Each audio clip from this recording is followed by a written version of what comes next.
Civil service പരീക്ഷാഫലം പ്രഖ്യാപിച്ചു എന്നുള്ളതാണ്. ആദിത്യ ശ്രീവാസ്തവയ്ക്ക് 1ാം റാങ്ക്, മലയാളിയായ സിദ്ധാർത്ഥ് രാംകുമാറിന് 4ാം റാങ്കുണ്ട്. ആർ രാധാകൃഷ്ണൻ ചേരുന്നു. ആർക്കെ ആ റാങ്ക് പട്ടികയിൽ മലയാളി തിളക്കം എത്രത്തോളമാണ്?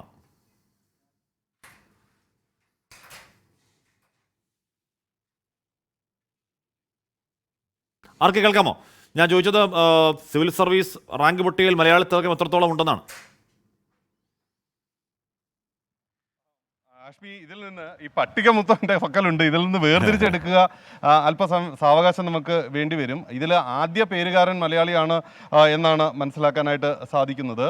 റോൾ നമ്പർ 2629 523 എന്ന റോൾ നമ്പറിൽ പരീക്ഷ എഴുതിയ സിവിൽ സർവീസ് പരീക്ഷ എഴുതിയ ആദിത്യ ശ്രീവാസ്തവ ആണ് 1ാം സ്ഥാനം നേടിയിരിക്കുന്നതെന്നാണ് നമുക്ക് മനസ്സിലാക്കാനായിട്ട് സാധിച്ചിരിക്കുന്നത്. അനിമേഷ് പ്രധാനാണ് 2ാമത്തെ റാങ്ക് നേടിയിരിക്കുന്നത്. ഡോങ്കുരു അനന്യ റെഡ്ഡി ആണ് 3ാമത്തെ സ്ഥാനം നേടിയിരിക്കുന്നത്. PK സിദ്ധാർത്ഥ് രാംകുമാറാണ് 4ാമത്തെ സ്ഥാനം എത്തിയിരിക്കുന്നത്.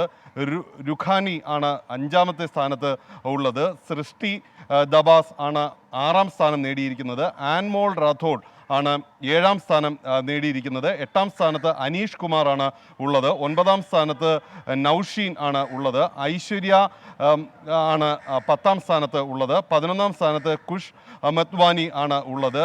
അങ്ങനെ നീളുന്നു ഈ പട്ടിക.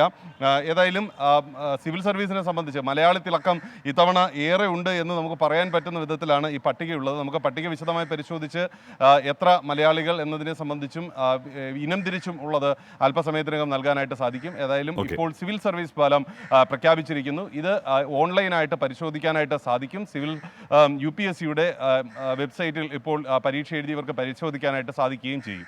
ഓക്കെ, ആർക്കെയാണ് ഇവിടെ PK സിദ്ധാർത്ഥ് രാംകുമാർ എന്ന് പറയുന്ന എന്തായാലും മലയാളിയാണ് തോന്നുന്നു, 4ാം റാങ്കുകാരനാണ്.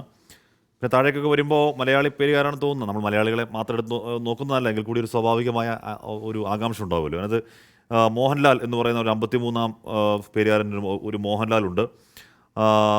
പിന്നെ അകഞ്ച സിംഗ്, രമ്യയുണ്ട്, അർച്ചന P ഉണ്ട്, ദീപ്തി രോഹില്ല മലയാളിയെല്ലാം തോന്നുന്നു, സൂഫിഷാൻ ഹക്ക്, ഋതിക ഈമ, അർജുൻ ഗുപ്ത, വിഷ്ണു ശശികുമാർ എന്നൊക്കെ പറയുന്ന മലയാളികളെന്ന് തോന്നാവുന്ന കുറേ അധികം പേരുകാർ ഈ ലിസ്റ്റിലുണ്ട്. അത് കൃത്യം അല്പസമയത്തിനകം എത്ര മലയാളികളല്ലാത്തവർ എന്നുള്ള ലിസ്റ്റ് വരും എന്ന് പ്രതീക്ഷിക്കാം.